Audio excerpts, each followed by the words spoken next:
Vamos a dar inicio a la clase y empezamos donde habíamos quedado. Hablamos un poquito del trasplante de tejidos y órganos, pero para eso es muy importante recordar y entender que así como tenemos antígenos diferentes en nuestros eritrocitos, los cuales provocaban reacciones transfusionales, también en nuestro organismo el resto de nuestras células y tejidos tienen su propio complemento adicional de antígenos que los hace diferentes de otros en relación a otras personas. Entonces, en consecuencia, cualquier célula extraña que se quiera trasplantar en el cuerpo de un receptor, obviamente tiende a producir una reacción inmunitaria. En otras palabras, lo que quiero explicar es que la mayoría de los receptores son tan capaces de resistir la invasión de células tisulares extrañas como de resistir, como habíamos visto, la invasión de bacterias o eritrocitos extraños. Entonces, en este capítulo hablamos un poquito de lo que es trasplante de tejidos y órganos.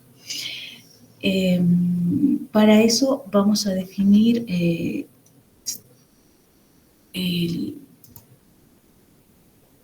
estas palabras. Autoinjerto para nosotros significa trasplante de tejido u órgano de una parte a otra del mismo ser vivo. O sea, por ejemplo, existen en personas que han tenido quemaduras de alto grado de superficie o profundidad o que estas no tienden a cicatrizar por mucho tiempo por el mismo grado de quemadura que tienen. Muchas veces se saca un poco de piel de alguna área para poder trasplantarla a otra zona de su mismo cuerpo. Eso sería un autoinjerto, que es el trasplante de tejido u órgano de una parte del mismo individuo a otra. O también puede darse un animal, pero de sí mismo. El isoinjerto. El isoinjerto es el trasplante que se puede realizar de un gemelo idéntico a otro y vamos a ver que esto es uno de los injertos que menores problemas tiene en relación al rechazo. El aloinjerto de un ser humano es el injerto de un ser humano a otro o de un animal a otro, pero de la misma especie, ¿no? El aloinjerto es en el que más o menos nos vamos a centrar, que se lleva a cabo hoy en día con mayor intensidad que en años pasados, por ejemplo, porque actualmente se realizan comúnmente trasplantes de riñón, de corazón, de piel, etcétera, ¿no? En los cuales han tenido en los últimos años éxito, sobre todo cuando han tomado en cuenta el emparejamiento o el tipo de donador y el receptor al cual se va a trasplantar el órgano tejido, y eso lo vamos a explicar un poquito más adelante.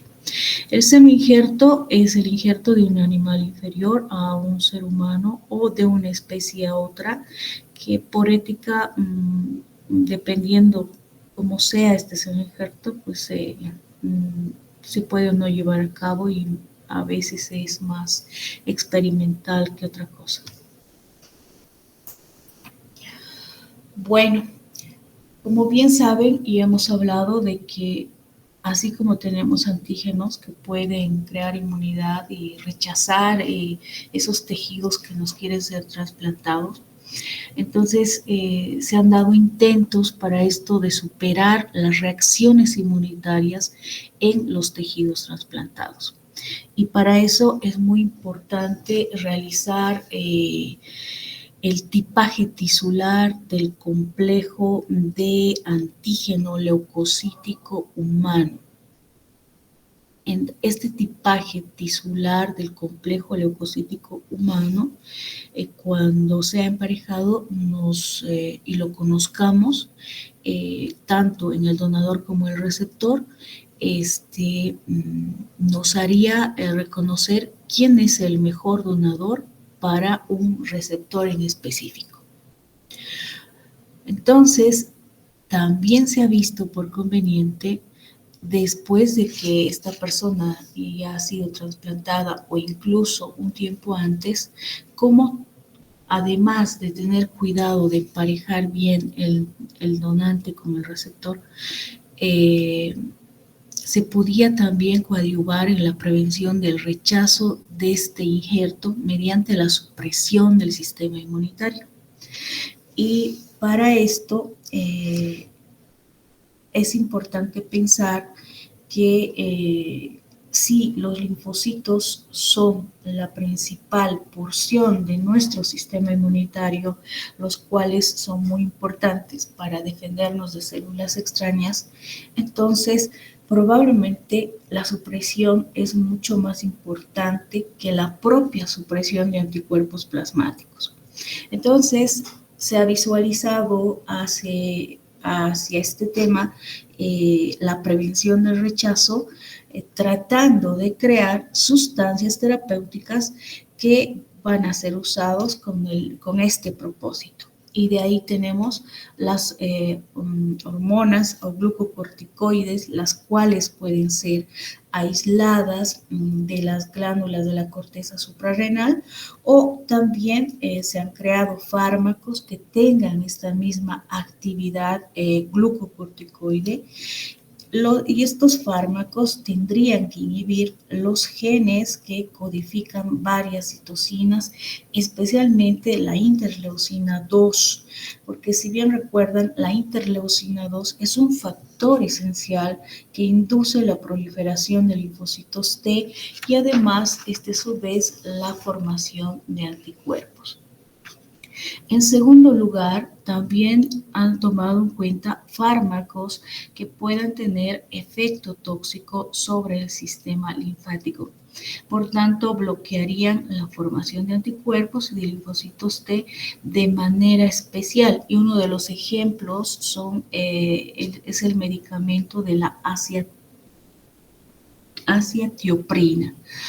En tercer lugar estaría la ciclosporina, y hoy en día no solo la ciclosporina, también el tacrolimus, que son medicamentos muy importantes usados comúnmente hoy en día, incluso en pediatría, que se dedican a inhibir la formación de los linfocitos T colaboradores, y es específicamente que va contra ellos porque al ser eficaz el bloqueo de la reacción del rechazo del linfocito, estos agentes han demostrado tener un alto valor porque no deprimen otras partes del sistema inmunitario como lo hacen otros fármacos.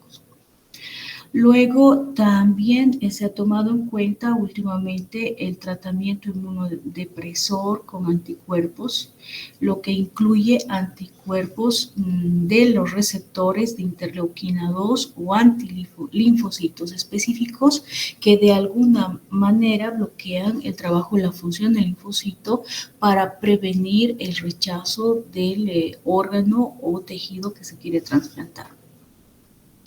Sin embargo, hay que tomar en cuenta que todos estos, a pesar de su efectividad con los años, a pesar de buscar los mejores medicamentos que eviten estos efectos colaterales en las personas,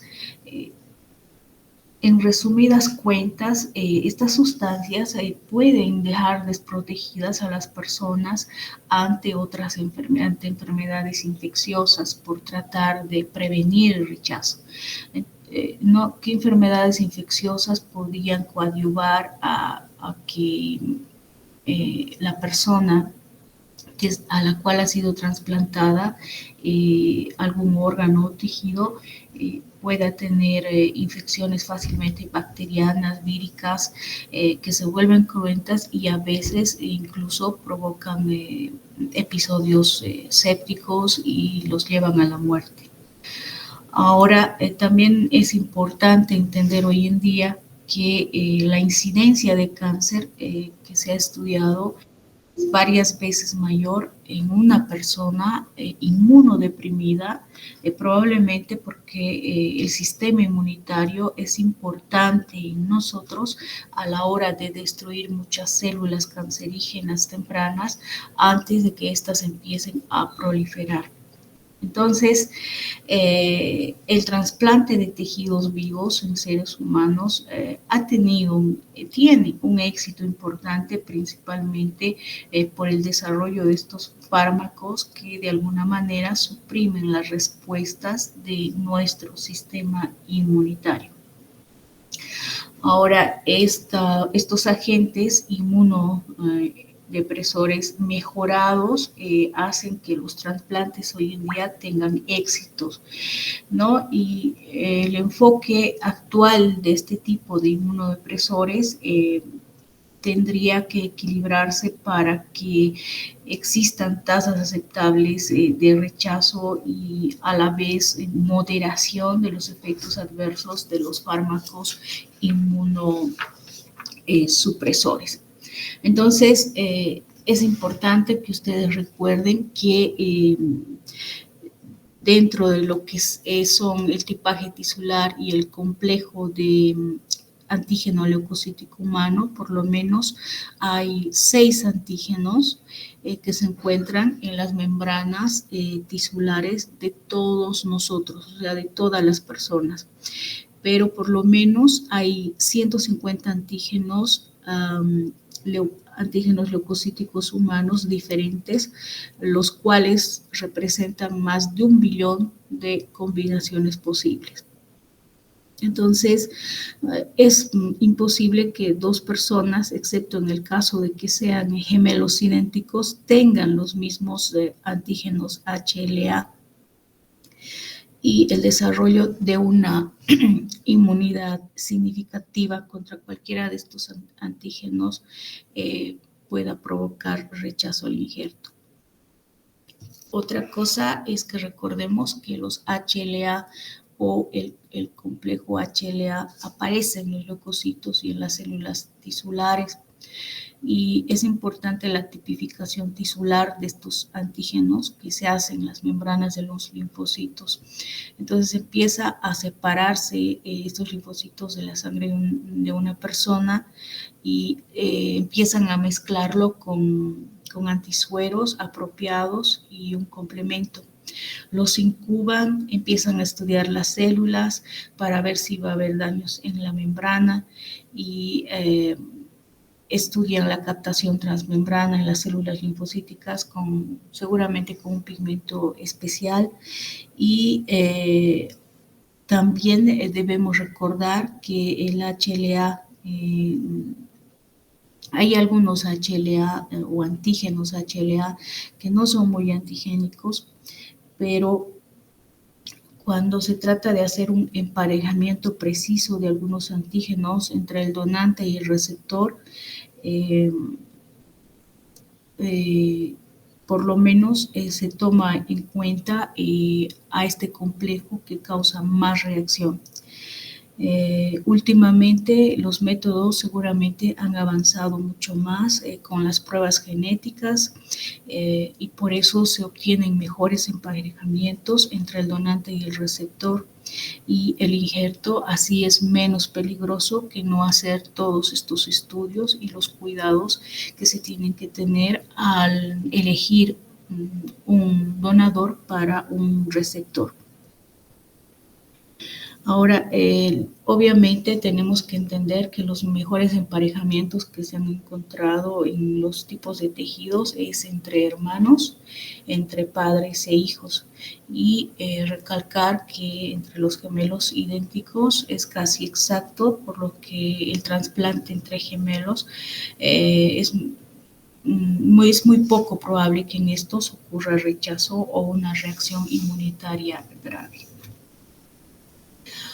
Bueno, con esta parte habríamos concluido lo que es grupos sanguíneos, transfusión y trasplante de órganos. Enseguida vamos a iniciar la última parte de fisiología sanguínea. No sé si me escuchan. Hola. Sí, doctora, se escucha. Ya, entonces, por favor, voy a cambiar las diapositivas.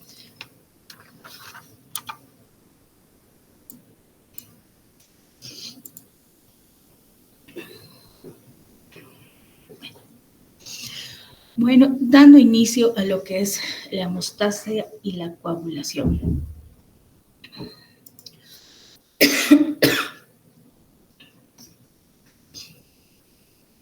Bueno, el término hemostasia para nosotros significa prevención de la pérdida de sangre, ¿no? Y esta prevención de la pérdida de sangre a través de la hemostasia tiene generalmente estos mecanismos. Uno de ellos sería el espasmo vascular. Cuando existe un corte, un traumatismo, algo impactante contra un vaso, un tejido, donde el vaso ha sido lesionado, lo primero que hace, que lo que pasa en el vaso es un espasmo vascular y vamos a detallar más adelante cómo ocurre este espasmo.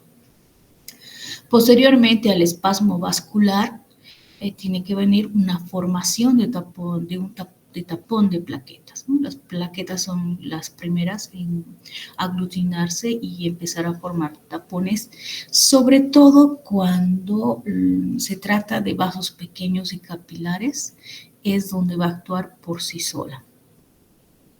Luego sería la formación de un coágulo sanguíneo en sí. Más adelante vamos a ver cómo se da la formación de este coágulo, qué características tiene, a través de qué vía se consigue este coágulo. Y por último, la proliferación final del tejido fibroso en el coágulo, porque seguramente en primera instancia el coágulo que se forme será un poco laxo. Y para que haya una buena, ¿cómo se diría? Un buen sello de esta herida, necesita este coágulo volverse más fuerte y por lo tanto aquí interviene el tejido fibroso. Entonces, vuelvo a repetir, hemostasia es la prevención de la pérdida de sangre y esta hemostasia se da a través de estos mecanismos en general. Espasmo vascular, formación de un tapón de plaquetas, formación de un coágulo sanguíneo, proliferación final del tejido fibroso en el coágulo. Entonces empezamos empezar a analizar cada uno de esos mecanismos que conllevan a la hemostasia. Tenemos el espasmo vascular, que va a ser más intenso cuanto más grave sea el traumatismo, o sea, más severo. Cuando existe la rotura o corte de un vaso, lo primero que hace el músculo liso del vaso se contrae. Se contrae para tratar de disminuir el flujo sanguíneo en ese tejido. Ahora, el resultado de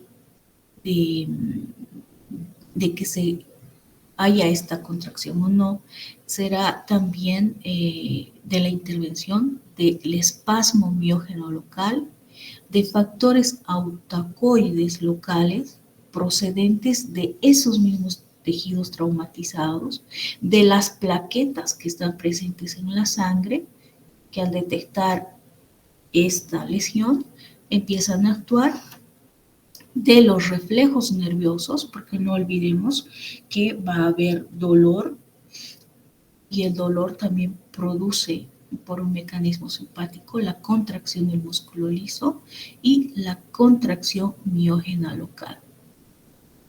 Aunados a las plaquetas en vasos pequeños, sobre todo aportando con el tromboxano A2, nosotros podemos ver cómo se da este espasmo vascular. Puede durar minutos, puede durar horas y su variación también y su respuesta va a depender de cuán grave sea el traumatismo.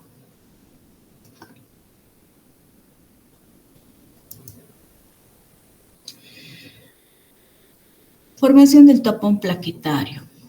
Entonces vemos que cuando hay un corte de vaso pequeño, cuando hay un pequeño corte del vaso, existe inmediatamente un sellado por el tapón plaquetario.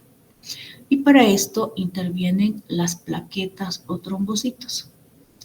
Como ustedes bien recuerdan, habíamos dicho que las plaquetas o trombocitos provenían se formaban en la médula ósea y provienen de una línea celular en específico que forma megacariocitos.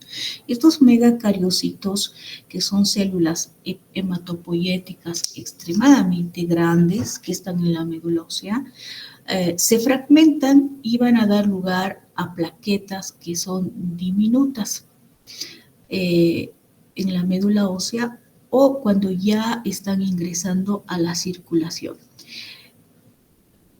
Especialmente,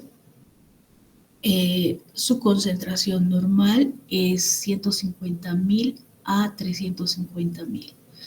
Recordar que son discos de 1 a 4 micrómetros de diámetro. Repito que se forman en la médula ósea a partir de los megacariocitos. No tienen núcleo, no se reproducen, su concentración 150.000 a 300.000 por microlitro.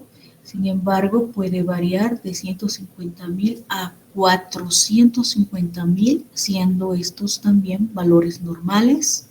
Tienen una vida media de 8 a 12 días y más de la mitad van a ser eliminados por los macrófagos a nivel del vaso.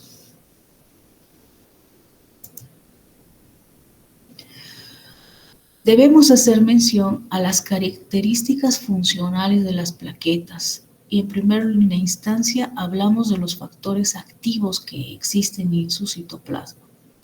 Por ejemplo, existen moléculas de actina y miosina y una sustancia en específico que se llama tromboastenina. Estas, como su nombre indica, son unas proteínas contráctiles, son similares a las que se encuentran en las células musculares. Y esta proteína contráctil en específico, la tromboastenina, puede contraer muy bien las propias plaquetas. Luego tenemos restos de retículo endoplásmico, aparato de Golgi, que están dedicados a sintetizar enzimas y además almacenan grandes cantidades de calcio. Vamos a ver que en el proceso de coagulación el calcio es sumamente importante.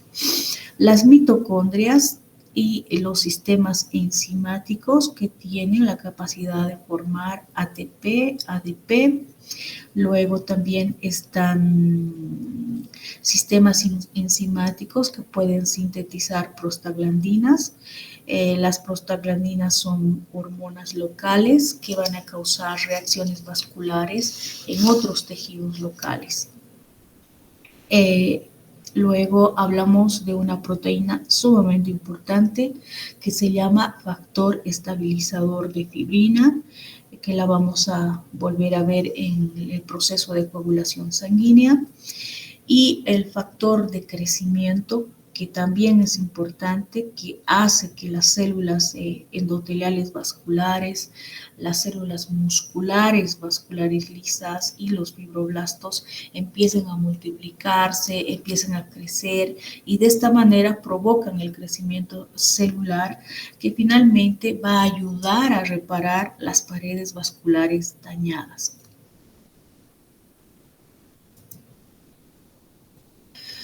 Ahora, es importante mencionar que en la superficie de la membrana celular de las plaquetas hay una sustancia que es las glucoproteínas, las cuales son importantes para evitar la adherencia al endotelio normal y provocar, sin embargo, la adherencia solo a zonas dañadas de la pared vascular, especialmente en las células lesionadas o dañadas e incluso más al colágeno que se expone en la profundidad de la pared vascular. Además, existen en la membrana cantidades de fosfolípidos, los cuales sirven para activar las múltiples fases del proceso de coagulación de la sangre, que más adelante lo vamos a exponer. Ahora, es importante, después de conocer todas las características de las plaquetas, hablar de los mecanismos del tapón plaquetario. Cuando esta plaqueta tiene contacto con una superficie dañada, las plaquetas empiezan a adoptar formas irregulares y empiezan a emitir una especie de pseudópodos radiantes. Sus proteínas se contraen y liberan los factores activos de sus gránulos, se vuelven más pegajosos, se empiezan a adherir al colágeno en el tejido y a un factor importante que se llama Van Willebrand. En relación a este factor de Van Willebrand, que se filtra en el tejido traumatizado que está proveniendo del plasma, es muy importante que lo recuerden en relación a alguna alteración. Entonces, la falta de este factor puede causar patologías.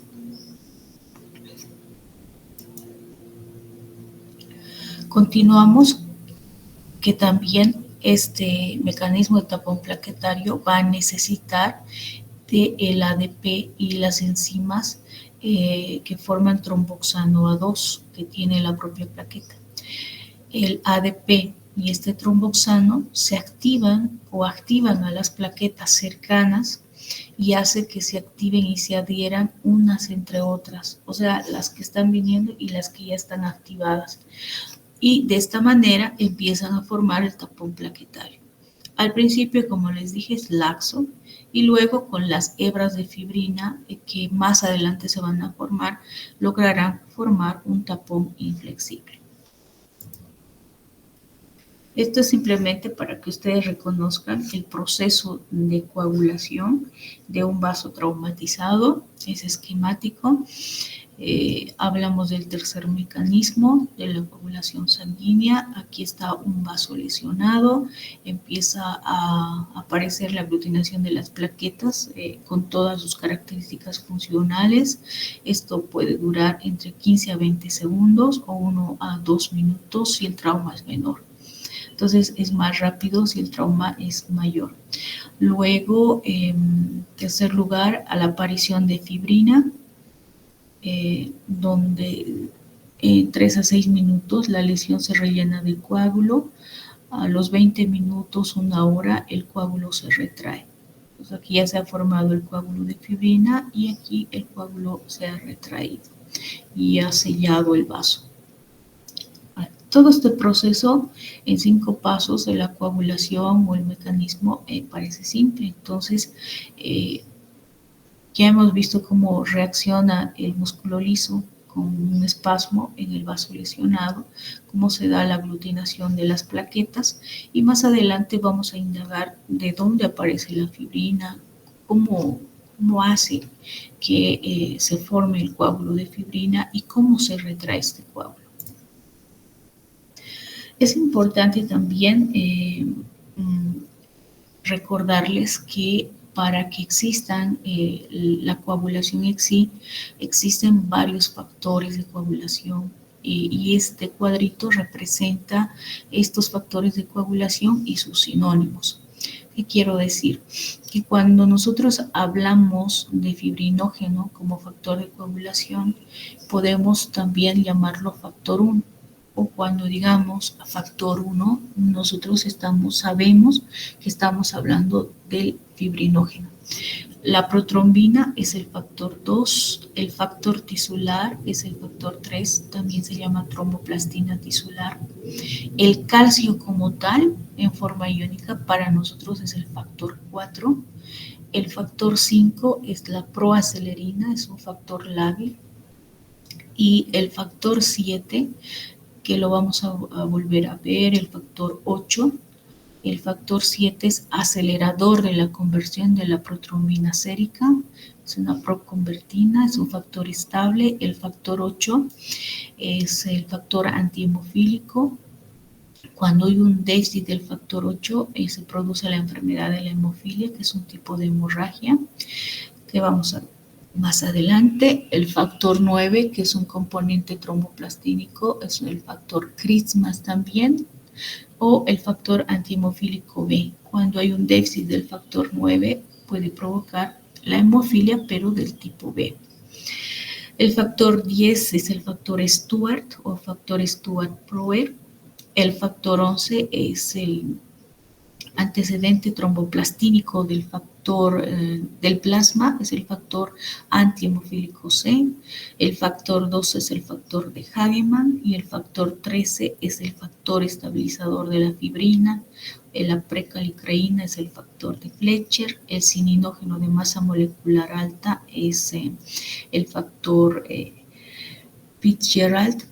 Y también como un factor de coagulación importante son las plaquetas con todas sus características y las funciones que ya hemos detallado con anterioridad. Entonces, cada uno de estos factores, vamos a ver más adelante, que va a jugar un papel muy importante, ya sea en la vía intrínseca o en la vía extrínseca de la coagulación. Entonces, todavía estamos explicando en esquema general cómo ocurre el proceso de coagulación. Entonces, habíamos hablado de la importancia del mecanismo plaquetario para cerrar los agujeros vasculares y ahora empezamos a hablar de la coagulación sanguínea en el vaso roto. Y decimos que después de que se ha formado el coágulo, tiene que venir una organización fibrosa, como habíamos visto en los cuadritos anteriores del dibujito con los vasos lesionados en secuencia. Y entonces decimos que una vez que se ha formado el coágulo, en primer lugar pueden invadirlo los fibroblastos, que después formarán tejido conjuntivo por todo el coágulo, y la otra vía es que también puede disolverse. Entonces, la evolución habitual de un coágulo que se forma, por ejemplo, en un agujero pequeño de una pared vascular, con la invasión de fibroblastos, empieza a pocas horas después de que se ha formado el coágulo y lo promueve, como si ustedes bien recuerdan, el factor de crecimiento que han secretado las plaquetas. Entonces, este proceso continúa hasta la organización completa de un coágulo en tejido fibroso en aproximadamente 1 a 2 semanas. Luego, cuando pasa sangre a los tejidos y aparecen coágulos allá donde no son necesarios, se puede activar sustancias especiales que hay dentro del coágulo, y estas sustancias ayudan, o enzimas ayudan a que se disuelva ese coágulo si este no es necesario. Bueno, llegamos a lo que es el mecanismo de coagulación de la sangre. Este mecanismo de la coagulación de la sangre, primero lo vamos a ver en forma general, y para esto nos recuerdan que hay, según la teoría básica, 50 sustancias, por lo menos, que son importantes, que pueden afectar la coagulación. Y entre estas sustancias tenemos que hablar que hay sustancias procoagulantes, o sea, sustancias que hacen que ocurra el proceso de coagulación siempre y cuando los factores se activen por alguna causa. Y las sustancias anticoagulantes que inhiben este proceso de coagulación. Entonces, tendría que haber un equilibrio entre los procoagulantes y anticoagulantes, pero para que haya un buen flujo sanguíneo, los anticoagulantes juegan un papel importante.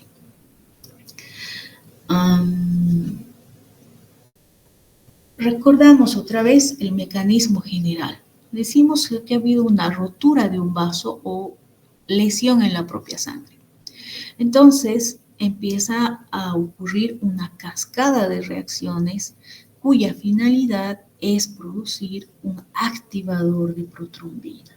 Entonces nosotros vamos a ver más adelante que hay una vía intrínseca y una vía extrínseca del sistema de coagulación cuya finalidad, cada uno por su lado, es formar un activador de protrombina.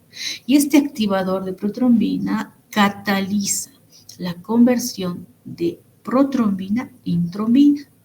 Y esta trombina a su vez tiene injerencia y convierte el fibrinógeno en fibras de fibrina. Entonces, este es el mecanismo general. Ahora, si todos se han dedicado a formar el activador de protrombina, volvemos a retomar, en presencia de calcio, esta protrombina, por efecto de la presencia de calcio, se va a convertir en trombina. Y esta trombina actúa sobre el fibrinógeno y hace que este fibrinógeno forme monómeros de fibrina y en presencia de calcio otra vez pueda formarse fibras de fibrina.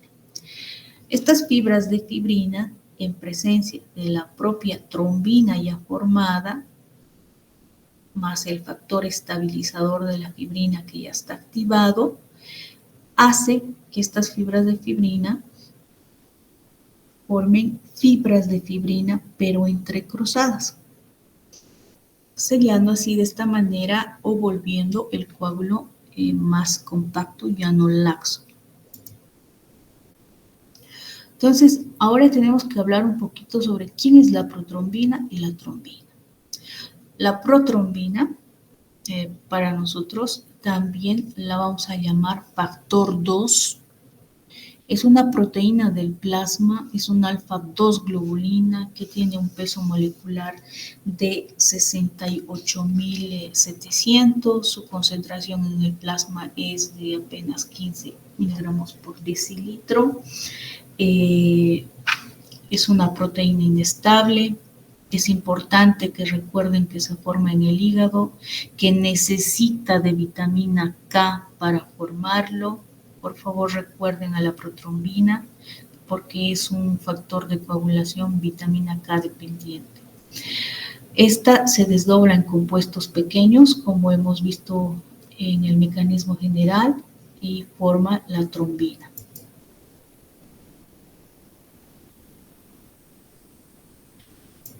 Entonces, forma, como les había dicho, forma la trombina.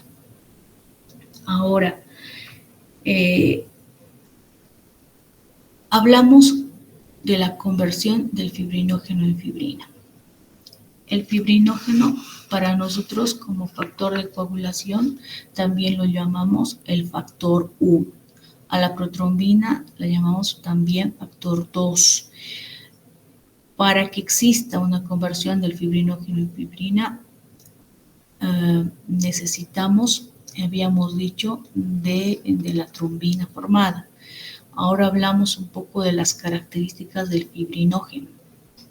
El fibrinógeno es una proteína que tiene un peso molecular alto, por lo menos de 340.000, por lo tanto, pasa poco al intersticio. Se encuentra en el plasma. Su concentración plasmática es de 100 a 700 miligramos por decilitro. También se forma en el hígado, pero no es vitamina K dependiente. Los líquidos intersticiales no se coagulan por el fibrinógeno escaso que existe normalmente. Es decir, en el intersticio normalmente no existe fibrinógeno, el fibrinógeno está en el plasma, pero si se da una enfermedad o una patología, este fibrinógeno podría pasar en cantidades suficientes al espacio intersticial y provocar fenómenos de coagulación. ¿Cuándo vemos esto? Cuando el vaso capilar que está irrigando el intersticio por alguna razón aumenta su permeabilidad, supónganse en un proceso de inflamación, puede dejar salir fibrinógeno escaso y si ha pasado cantidades suficientes, se permite la coagulación, pero en el intersticio. ¿Cuál es la acción que va a tener la trombina ya formada sobre el fibrinógeno para formar la fibrina que ya habíamos comentado? Existe un factor estabilizador de fibrina que está en el plasma normalmente y también recuerden ustedes que es liberado por las plaquetas que han sido atrapadas por el coágulo. Este factor estabilizador de fibrina puede activarse por sí mismo o con ayuda de la trombina. Entonces, ya activado, este factor estabilizador va a operar como una enzima, creando enlaces covalentes y haciendo más fuerte la malla de fibrina que se tiene que formar. Ahora, ¿qué es un coágulo sanguíneo? Un coágulo sanguíneo al final es un compuesto que está formado por una red de fibras de fibrina que van en todas direcciones, que pueden atrapar células sanguíneas, plaquetas, plasma, y las fibras de fibrina se adhieren a las zonas dañadas. Entonces, el coágulo de la sangre se hace adherente a la brecha vascular, impidiendo de esta forma la pérdida sanguínea. Después de que ha cumplido su función, puede haber una retracción del coágulo y al haber una retracción del coágulo puede dar, queda el suero. Si nosotros distinguimos el suero del plasma, el suero será el líquido que no tenga factores de coagulación o proteínas en relación al plasma. Entonces, en este fenómeno de retracción del coágulo, el coágulo empieza a contraerse y exprime la mayor parte del líquido suero por lo menos entre 20 a 60 minutos. Y para esta retracción son importantes las plaquetas. Entonces se unen fibras diferentes entre sí y al unirse a fibras de fibrina van a empezar a liberar sustancias. Estas sustancias son los procoagulantes, como el factor estabilizador de fibrina, activan moléculas de miosina, de actina y tromboastenina, que como hemos visto son proteínas contráctiles, y esta contracción también se activa y acelera, es acelerada, es decir, todo esto es acelerado por la trombina y los iones de calcio.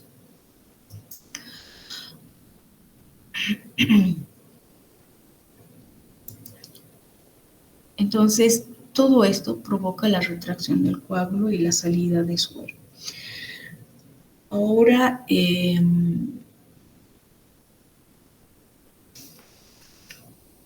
es importante que yo les recalque que las plaquetas, como ustedes ven, son necesarias para que el coágulo se retraiga. Las plaquetas también contribuyen, como ustedes ven, a la contracción del coágulo activando las moléculas de miosina, de actina y tromboastenina. Por lo tanto, si en algún momento existe un déficit de plaquetas, esta retracción del coágulo también fallaría. Retroalimentación positiva de la formación del coágulo. Entonces, hemos visto que el propio coágulo inicia un círculo vicioso para promover más y más la coagulación, formándose más y más trombina. Y la acción proteolítica de la trombina le permite actuar sobre otros factores de coagulación. Es decir, ¿qué trata de decirnos es esta retroalimentación positiva de la formación del coágulo? Nos dice que una vez que se ha empezado a desarrollar el coágulo, tiene que extenderse por minutos en la sangre circundante y el propio coágulo tiene que empezar este tipo de retroalimentación para promover más el coágulo. Y una de las causas más importantes es que exista la acción proteolítica de la trombina que le va a permitir actuar sobre otros factores de coagulación. cuando hablamos de acción proteolítica. Si ustedes se acuerdan, habíamos dicho que por todas las vías tenía que formarse el activador de protrombina. Entonces, el activador de protrombina hace que tenga esta acción proteolítica y hace que la protrombina se convierta en trombina. Y esta trombina, a su vez, ya activa, puede actuar sobre otros factores de coagulación, además del fibrinógeno. Entonces, estos efectos, vamos a ver más adelante la injerencia de la trombina sobre ciertos factores de coagulación y la propia agregación plaquetaria, que una vez que ya se ha formado una cantidad crítica, tiene que crearse esta retroalimentación. Sigue habiendo el proceso de coagulación en sí, y si se forma más trombina, entonces esta trombina ejerce más efectos sobre los factores de coagulación, y al haber más efectos sobre los factores de coagulación, el coágulo sanguíneo continúa creciendo hasta que deja de perderse sangre en ese tejido traumatizado, y después ya vendrá su retracción, su eliminación, etcétera, etcétera. Ahora, ¿cómo se inicia la coagulación? Para formar el activador de protrombina que habíamos visto con anterioridad. Antes ya les había explicado que habían ciertas vías, tanto intrínseca como extrínseca, que tenían la finalidad de formar el activador de protrombina. Y habíamos visto que este activador de protrombina tiene la particularidad de ejercer su función sobre la protrombina para que la protrombina se convierta en trombina y ésta efectúe su trabajo sobre las fibras de fibrina, y a su vez los escindan monómeros de fibrina, y así más adelante estas fibras de fibrina se entrecrucen y formen una malla más fuerte. Entonces, para que se dé la formación del activador de protrombina existen dos vías, la vía intrínseca y la vía extrínseca, que dan lugar cuando existe un traumatismo de pared vascular, de tejidos adyacentes, traumatismo en la propia sangre, o hablamos de la presencia de colágeno, la cual está en tejidos más profundos o subendoteliales, la que iniciaría la vía intrínseca. Y todo lo que son factores tisulares provenientes del traumatismo o la pared de los tejidos provocaría la activación de la vía extrínseca. Ahora, también cualquier contacto de la sangre con células dañadas o con el colágeno estarían activando la vía intrínseca. Y al final, la vía intrínseca y extrínseca tienen la función de formar el activador de protrombina. Entonces, esta sería la vía extrínseca del inicio de la coagulación, donde observamos que al haber un traumatismo tisular, todas las sustancias de traumatismo tisular, en específico el factor tisular, va a poder actuar sobre el factor 7 y lo va a activar. A su vez, este factor 7 activado y junto al factor tisular pueden activar el factor 10. Este factor 10 activado en presencia de calcio y en presencia del factor 5, que ha sido activado por la propia trombina que se forma al final, puede hacer que este factor desactivado forme el activador de protrombina, y este activador de protrombina, en presencia de fosfolípidos de las plaquetas, tiene injerencia sobre la protrombina, la activa, la convierte en trombina y siempre en presencia de calcio. Entonces, esta sería la vía extrínseca del inicio de la coagulación, donde ustedes, por favor, tienen que estar entendiendo de cómo se inicia la vía extrínseca, de que es muy importante los factores tisulares, que es muy importante la activación del factor 7, el factor 10, factor 5, la presencia de calcio, de fosfolípidos de la plaqueta, para que se pueda formar el activador de protrombina. Tenemos la vía intrínseca de la coagulación. Habíamos adelantado que la vía intrínseca de la coagulación se forma a partir de traumatismo de la sangre o que la sangre tenga contacto con el colágeno que se desprende del tejido subendotelial cuando ha habido un traumatismo de vaso. Entonces, este traumatismo de la propia sangre hace que pueda activar al factor 12. Y este factor 12 activado en presencia de cininógeno de alto peso molecular o preclaricreína hace que se active el factor 11. El factor 11 activado en presencia de calcio actúa sobre el factor 9 y lo activa. Este factor 9 en presencia del factor 8 y la trombina y el factor 8 activado y en presencia de calcio, este factor 9 activado, tienen injerencia sobre el factor 10.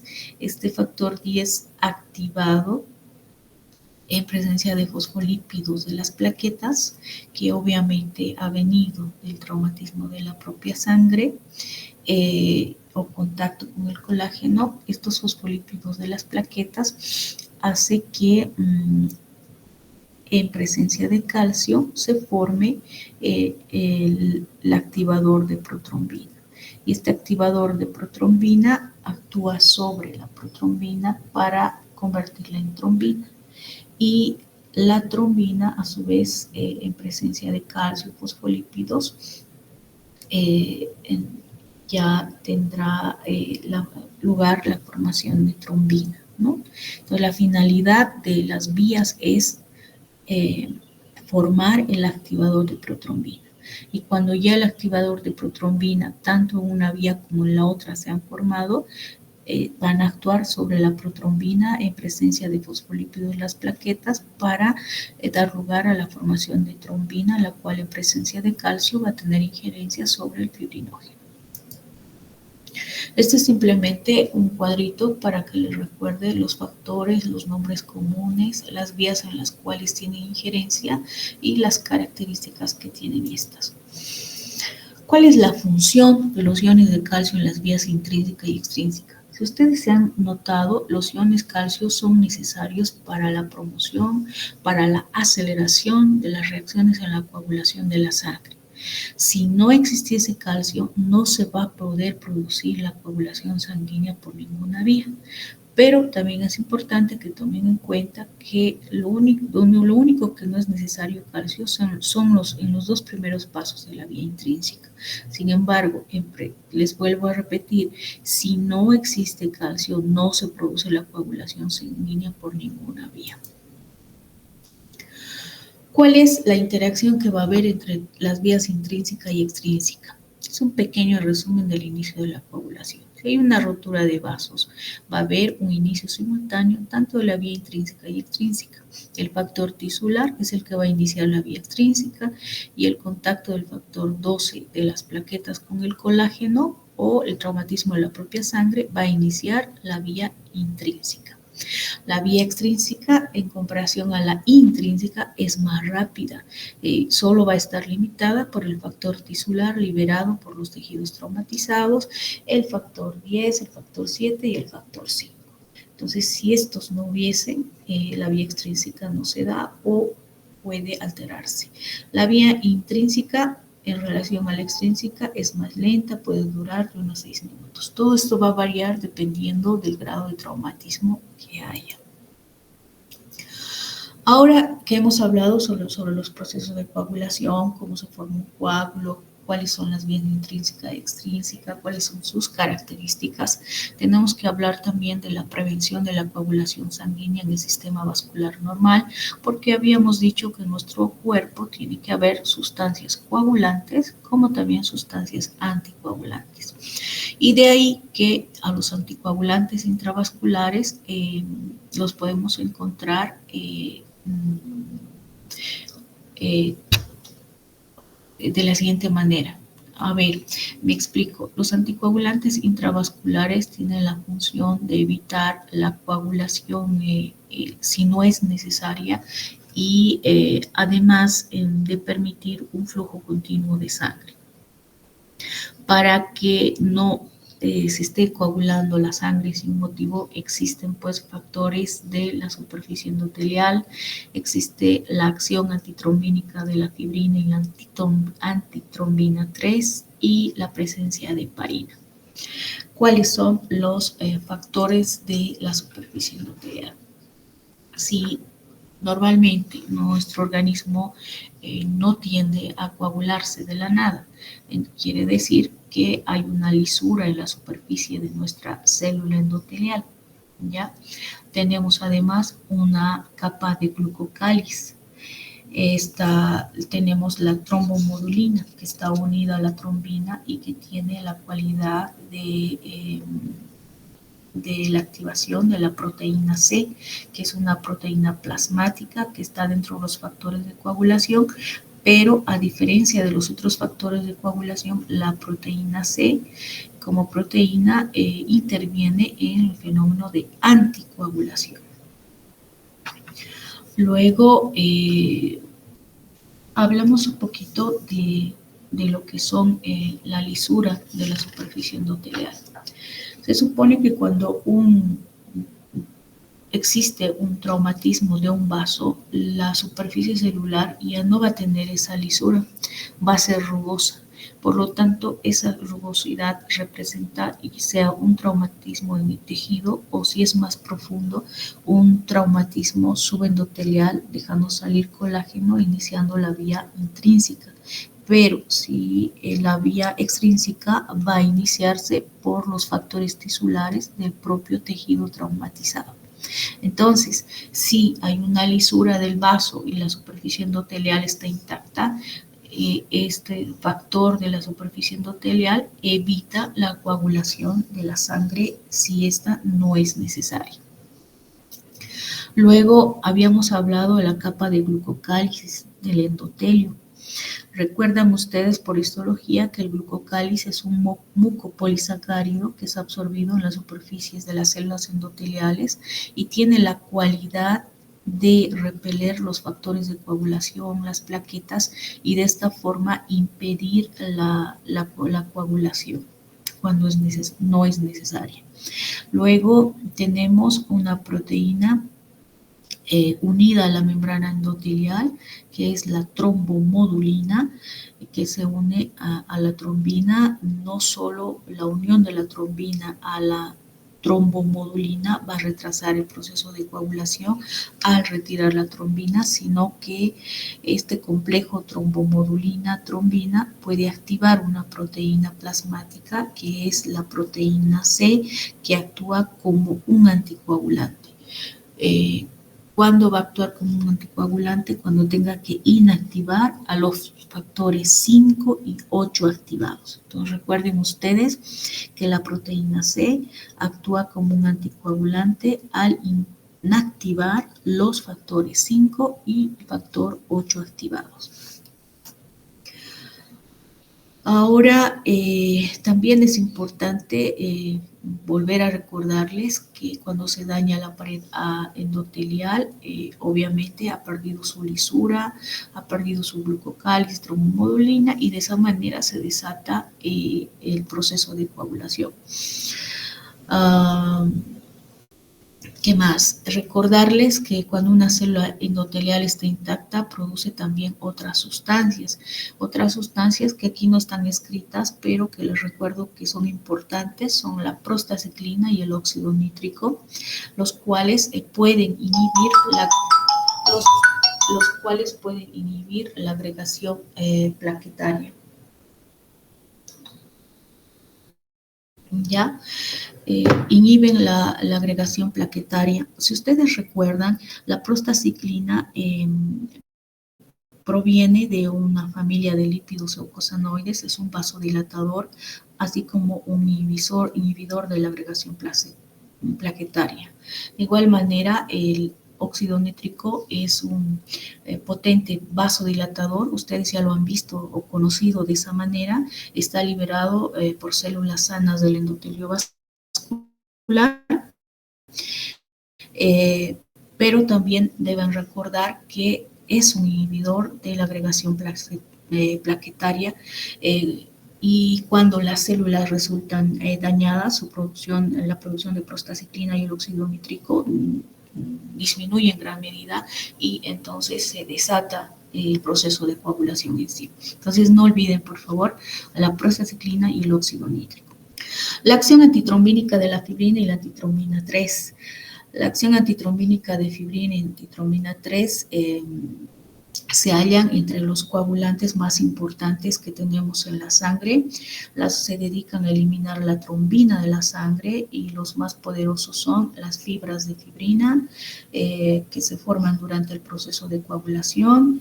Luego tenemos la alfa-globulina, que es una antitrombina 3, es un cofactor antitrombina heparina, que también lo vamos a ver actuar junto a la heparina. Cuando se ha formado un coágulo, aproximadamente el 85 al 90% de la trombina formada a partir de la protrombina va a ser absorbida por estas fibras de fibrina a medida que aparecen. Y esta absorción de alguna manera podría evitar la diseminación de la protrombina por el resto de la sangre y por tanto la extensión excesiva del coágulo se limita. Esta trombina no se absorbe en las fibras de fibrina, se va a combinar enseguida con la antitrombina 3, que va a bloquear el efecto de la trombina que tiene sobre el fibrinógeno, lo va a inactivar a la propia trombina durante por lo menos 12 a 20 minutos. La heparina. La heparina es otro poderoso anticoagulante, sin embargo la concentración en la sangre es sumamente pequeña, tiene efectos anticoagulantes significativos solo en condiciones fisiológicas especiales. La heparina tiene que estar unida a la antitrombina 3 para eliminar muchos factores de coagulación activados, además de la trombina, y aumenta su eficacia a la anticoagulación. Los otros factores los cuales tienen injerencia son los factores 12, 11, 9, 10 y 9 activados para desactivarlos. Ahora, recordarles también que es importante entender que la heparina lo producen muchas células diferentes de nuestro cuerpo, pero entre ellas están en mayores cantidades la producen los mastocitos y basófilos que están localizados en el tejido conjuntivo pericapilar del cuerpo. Estas células secretan continuamente heparina, se difunden al sistema circulatorio. Los basófilos en la sangre, que son casi idénticos en su función a los mastocitos, liberan cantidades pequeñas de heparina en el plasma. Los mastocitos son abundantes en el tejido que circundan los capilares de los pulmones, del hígado, y de ahí que nosotros tenemos que entender que son importantes porque al secretar la heparina en estos lugares impiden que los pulmones y el hígado empiecen a recibir coágulos embólicos que pueden estar formados por la sangre venosa que fluye lentamente, y esta producción de heparina impediría el mayor crecimiento de estos coágulos en estos lugares. Debemos hablar de la lisis de los coágulos sanguíneos. Entonces, cuando estos han cumplido ya su función, hablamos de la plasmina. En las proteínas del plasma existe el plasminógeno. El plasminógeno es una profibrinolisina, el cual se tiene que activar para convertirse en plasmina. Esta plasmina tiene que eliminar los coágulos diminutos de vasos periféricos finos e incluso los reabre. Digiere las fibras de fibrina, fibrinógeno, al factor 5, factor 8, protrombina, al factor 12 y lisa coágulos y destruye estos factores de coagulación. ¿Cuáles serían las enfermedades que causan hemorragia excesiva en los seres humanos? Guyton nos muestra en grande y esquemáticamente que pueden haber tres causas importantes. Uno que se da por deficiencia de la vitamina K, otro por una deficiencia del factor 8-9, que es la hemofilia. El más conocido es la deficiencia del factor 8 o la hemofilia clásica. Y la trombocitopenia, que no es más que la deficiencia de plaquetas, que también provoca enfermedades hemorrágicas. Y vamos a hablar un poquito de ellas. A ver, hablamos de la deficiencia de vitamina K. Se dice que la deficiencia de vitamina K es muy rara, porque hay bacterias en nuestro organismo a nivel del colon que pueden producir, estas bacterias pueden producir vitamina K, pero en realidad la producción de estas bacterias son del tipo K2, que tienen más injerencia, sí, en los vasos sanguíneos, pero sobre todo en el metabolismo del calcio, como van a ver más adelante cuando hablen un poquito de la injerencia de la vitamina K2 en realidad. La vitamina K1 sería la más importante forma activa para la formación de factores de coagulación. Entonces vamos a ver que existen factores de coagulación vitamina K dependientes. Es por esta razón que nuestra explicación se basa en que existen varios factores de coagulación que se forman a nivel del hígado. Y si se forman a nivel del hígado, necesitan de la vitamina K para poder formarse debidamente. Entonces, hay que pensar en dos cosas, que si existe una enfermedad del hígado, ya sea por virus, por una atrofia, por degeneración del virus, ya sea después de que ha sido afectado por toxinas, etcétera, o que haya cirrosis y que el hígado esté afectado. De hecho, la degeneración de este tejido va a deprimir las funciones en relación a la formación de factores vitamina K dependientes. Y a la vez, si no hubiese la vitamina K necesaria, seguramente tampoco se van a poder formar estos factores de coagulación. Entre los factores de coagulación más importantes que nosotros evidenciamos es una falla en el factor 2, en el factor 7, en el factor 9 y en el factor 10. Estos factores son vitamina K dependientes. También existen otro factor vitamina K dependiente que es la proteína C. Sin embargo, si ustedes recuerdan, les había comentado que es un factor de coagulación, pero su función es como anticoagulante porque tiene que inactivar al factor 5 y al factor 8 activados. Los desactiva y de esa forma contribuye a la anticoagulación, no a la coagulación. Entonces, la proteína C es un factor vitamina K dependiente, pero a diferencia del factor 2, del factor 7, del factor 9 y 10, su función en la proteína C es inactivar a los, junto a otras, es inactivar al factor 5 activado y al factor 8 activado. Bueno, entonces cuando hay una lesión en el hígado, hay una mala formación de los factores de vitamina, los factores de coagulación. Ahora, si además faltase la vitamina K por otras circunstancias, la cual puede disminuir por falta de bilis que impide su digestión adecuada y su respectiva absorción, porque no se olviden que la vitamina K es una vitamina liposoluble. ¿Por qué es importante la vitamina K? Porque es un factor esencial para la carboxilasa hepática, que tiene que añadir un grupo carboxilo a residuos de ácido glutámico en 5 factores de coagulación que ya les he nombrado. Entonces, a esta vitamina K, al añadir el grupo carboxilo a los residuos de ácido glutámico en estos factores de coagulación, se oxida y se inactiva. Entonces, necesariamente nosotros necesitamos de una vitamina K activa, y para que se vuelva a activar necesita de una enzima.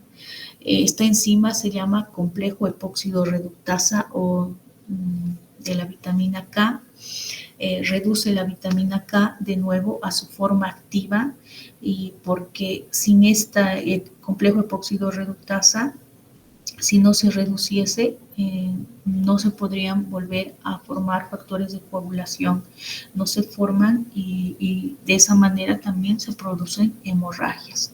Entonces es importante el complejo epóxido reductasa de la vitamina K1. La hemofilia es un resumen, el 85% está causado por una disminución del factor 8 o o la hemofilia clásica. 15% está causado por una disminución del factor 9, que daría otro tipo de hemofilia. Ambos factores se heredan mediante un cromosoma femenino, por eso es casi exclusivo de varones.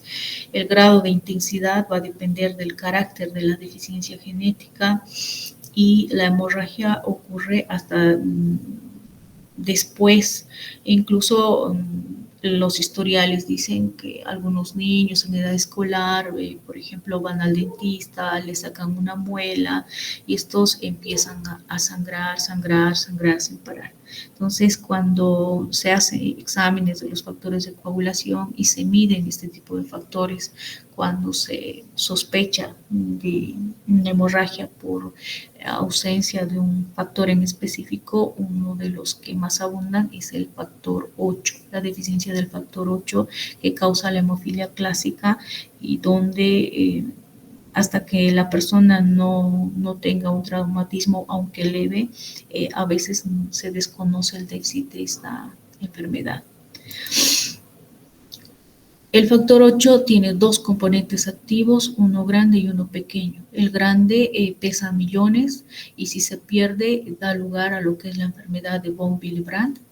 Si el pequeño tiene un peso molecular de 230.000, es el más importante en la vía intrínseca de coagulación.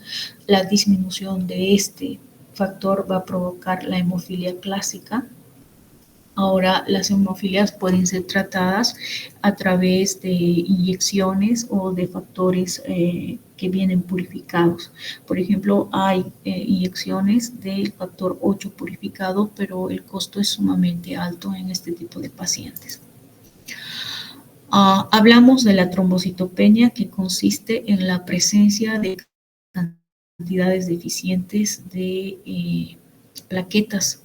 Habíamos dicho que las plaquetas tienen un valor normal de 150.000 a 450.000 por microlitro de sangre. Cuando están por debajo de 150.000 o se evidencian valores de 50.000 por microlitro de sangre, aparecen hemorragia, sobre todo en vénulas pequeñas y capilares. Si les recuerdo, las plaquetas son sumamente importantes, sobre todo cuando las lesiones son pequeñas, que ni nos damos cuenta, y todo el tiempo las plaquetas con su agregación están reparando. Y si hubiese un déficit de ellas, aparecen hemorragias puntiformes, parecidas a la cabeza de un alfiler. Estas lesiones se llaman púrpuras. La púrpura, en relación a cualquier otro tipo de granito rojo, si ustedes lo deprimen y vuelven a levantar, persiste la coloración puntiforme. Entonces, esta trombocitopenia también se llama púrpura trombocitopénica. Si hubiese un déficit de plaquetas, por otro lado, también hemos visto que la presencia de las plaquetas en los fenómenos de coagulación son importantes, entonces la sangre incluso no se retrae. Existen enfermedades en las cuales dan lugar a una trombocitopenia idiopática, e incluso cuando decimos trombocitopenia idiopática, no se desconoce el origen de este déficit de plaquetas. Se habla muchas veces de que algunas enfermedades pueden llegar a producir reacción inmunitaria en nosotros y nosotros formar anticuerpos, pero estos anticuerpos empiezan específicamente a lesionar las plaquetas. Entonces pueden provocar trombocitopenia y esta trombocitopenia una púrpura trombocitopénica. Existen enfermedades tromboembólicas en el ser humano. Tenemos que definir qué es trombo. El trombo es un coágulo normal que aparece en un vaso sanguíneo y el émbolo se da si un flujo continuo de sangre que pasa por el coágulo desprende este trombo y este fluye con la sangre, ahí se va a llamar émbolo. ¿Cómo se pueden originar? Si estos en realidad, si estos se han dado como trombos o émbolos y el émbolo está fluyendo a través de la sangre, pueden originar dos cosas importantes. Si estos émbolos van a las arterias grandes del lado izquierdo del corazón, podrían taponar arterias o arteriolas del cerebro y riñones y causar patologías importantes. Si estos toman el lado del sistema venoso, en el lado derecho del corazón, pueden ir a afectar a los pulmones e incluso terminar en una embolia de la arteria pulmonar, que sería fatal. Las causas de las enfermedades tromboembólicas es como la siguiente. Cuando hay una superficie endotelial rugosa, como por ejemplo la causada por arteriosclerosis, una infección o el traumatismo en la propia sangre por procesos sépticos, el flujo o que haya un flujo lento de sangre a través de los vasos sanguíneos donde tienden a formarse pequeñas cantidades de trombina y otros procoagulantes serían las causas de estas enfermedades tromboembólicas. El tratamiento de estos coágulos intravasculares es a través del activador de plasminógeno tisular que transforma el plasminógeno en plasmina y esta se usa directamente en la zona trombosada a través de un catéter y su mejor efecto es en la primera hora de la oclusión trombótica. Ahí también hablamos de la trombosis venosa femoral y embolia pulmonar masiva, donde este coágulo fluye libremente por la sangre venosa al lado derecho del corazón, las arterias pulmonares y puede causar un bloqueo masivo provocando una embolia pulmonar masiva. Y el tratamiento ideal sería esta tromboplastina tisular. Si se bloqueasen las dos arterias pulmonares, obviamente se produciría la muerte. ¿Qué es la coagulación intravascular diseminada? En realidad, este proceso se da como resultado de una infección o sepsis generalizada, es una infección en todo el organismo con fallas orgánicas. Se da por presencia de grandes cantidades de tejido traumatizado y se libera el factor tisular a la sangre. Entonces empiezan a formarse coágulos pequeños pero numerosos, los cuales pueden obstruir vasos periféricos o de diámetro menor. Hay en ese tejido, si hubiese una obstrucción, hay un déficit de oxigenación y nutrientes y de esta manera puede llevar a un shock circulatorio. Cuando existen septicemias, las toxinas y bacterias circulantes obviamente pueden activar los mecanismos de coagulación y el paciente sangra porque algunos factores de coagulación se han consumido de tal manera que se agotan en la coagulación generalizada y es por eso que este paciente empieza a sangrar. Ahora, nombrar en forma resumida cuáles son los anticoagulantes para uso clínico. Tenemos la heparina, que se utiliza por vía endovenosa, se utiliza de 0.5 a 1 miligramo por kilogramo peso, tiene una acción instantánea, puede durar de 1 de 1,5 a 4 horas y la que puede destruir su efecto es la heparinasa. La cumarina también presenta un grupo de cumarinas y entre ellas las más representativas es la warfarina que se administra por vía oral. Habíamos visto ya los efectos anticoagulantes de la heparina. Los de la warfarina son que puede inhibir el complejo epóxido reductasa de la vitamina K1, reduciendo así la forma activa de la vitamina K y por ende también evita que se formen los factores de coagulación vitamina K dependientes y de esta manera tiene la función de anticoagulante. Entonces no se olviden que los factores vitamina K dependientes son sobre todo los que producen coagulación, el factor 2, el factor 7, el factor 9 y el factor 10.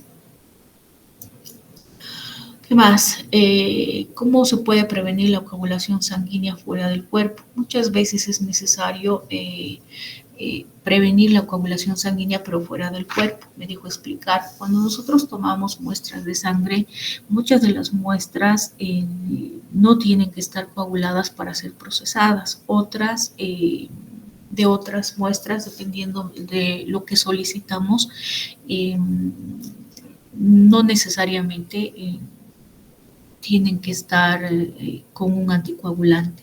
Entonces, para eso, en los laboratorios tienen cierto tipo de contenedores y estos contenedores de silicona, por ejemplo, evitarían la activación del fenómeno de coagulación por contacto de plaquetas y factor 12. Cuando se usa contenedores de silicona, no se coagula fácilmente la sangre. Y la razón de este retraso de esta superficie del contenedor con silicona evita la activación por contacto de las plaquetas y el factor 12, ¿no? Ese sería el factor más importante. En comparación a un contenedor de cristal, se ha visto que la activación por contacto de las plaquetas y el factor 12 hace que aparezcan más rápidamente los coágulos a comparación de un contenedor de silicona.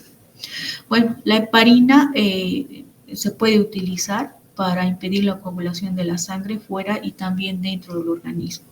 Se usa especialmente en procedimientos quirúrgicos en los cuales la sangre debe pasar a través, por ejemplo, de una máquina extracorpórea o una máquina de pulmón que debe hacer de pulmón y corazón o a través de riñones artificiales y que tiene que volver al paciente. Siempre se usa heparina como anticoagulante. También se usan sustancias que disminuyen la concentración de calcio en la sangre para impedir la coagulación sanguínea fuera del organismo. Uno de esos compuestos es el oxalato cálcico del plasma. Y luego otra sustancia sería el ion citrato, el cual está cargado negativamente, es especialmente valioso, sobre todo el citrato de sodio, amonio y potasio. El ion citrato se combina con el calcio de la sangre y da lugar a un compuesto de calcio no ionizado. Y ustedes bien saben, la falta de calcio iónico evita la coagulación. Ahora, los anticoagulantes con citrato tienen una ventaja frente a los anticoagulantes con oxalato porque el oxalato es tóxico, ¿ya? Ahora, existen pruebas de coagulación sanguínea. Uno es el tiempo de hemorragia que se puede controlar de 1 a 6 minutos. Sin embargo, esto tiene una variación porque si el corte o este tiempo de hemorragia en una persona al hacer un pequeño corte en la oreja o en algún lado, si es demasiado grande o chico, va a variar, ¿no? Pero se dice que el tiempo de hemorragia es unos 6 minutos y no siempre, últimamente no se lo hace. El tiempo de coagulación, si nosotros observamos en un tubo de ensayo y vemos en cuánto tiempo tarda en coagularse una herida no muy grande, entonces decimos que tarda más o menos de 6 a 10 minutos. El tiempo de protrombina es sumamente importante porque nos va a indicar la concentración de protrombina en la sangre, y este tiempo de protrombina por lo normal es más o menos de 12 segundos en una actividad del 95 a 100% de actividad de la protrombina. Este cuadro simplemente nos habla de la relación entre la concentración de la protrombina en la sangre y el tiempo de protrombina. Entonces, el tiempo de protrombina entre 10 y 12 nos está hablando de una actividad de casi el 100%, ¿no? 12 sería el tiempo de protrombina ideal. ¿Qué es el tiempo de protrombina y cociente normalizado internacional? Es un tiempo requerido para la coagulación. El tiempo de protrombina es 12 segundos, es decir, si el tiempo de protrombina es de 12 segundos, la coagulación tiene un proceso normal, esto está dentro de lo normal. Este paciente, nos quiere decir, si este paciente tiene una herida, sometido a cirugía, etcétera, sus procesos de coagulación son eficientes. Si esto variaría y el tiempo fuese más largo, está este paciente con tendencia a sangrar, ¿no? Y se debe evitar ir con este tipo de pacientes a cirugías. Ahora, los resultados van a variar incluso en un mismo individuo, y si existen diferencias en el activador, el factor tisular y el sistema analítico utilizado para realizar la prueba. ¿Qué quiere decir? Para que tengamos parámetros con términos medios, existe el cociente normalizado internacional. Este es un medio para poder normalizar las medidas del tiempo de protrombina, y se asigna un índice de sensibilidad internacional, el cual nos va a indicar la actividad del factor tisular con una muestra normalizada de 1 y 2. Entonces, el intervalo normal, tomando en cuenta este cociente normalizado internacional, el INR normal para una persona oscila entre 0,9 y 1,3. Cuando este INR está por encima de 1,3, supónganse que es 1,5, 6, 8, 2, este paciente tiene un riesgo alto de hemorragia. Pero si está por debajo del 0,9, la probabilidad de producirse coágulo es mucha. Ahora, ¿cómo vienen en los exámenes de laboratorio? Por ejemplo, viene tiempo de protrombina de un paciente de 12 segundos con una actividad del 100%, INR 1,2 o 1,3. Ese paciente tiene valores normales de coagulación.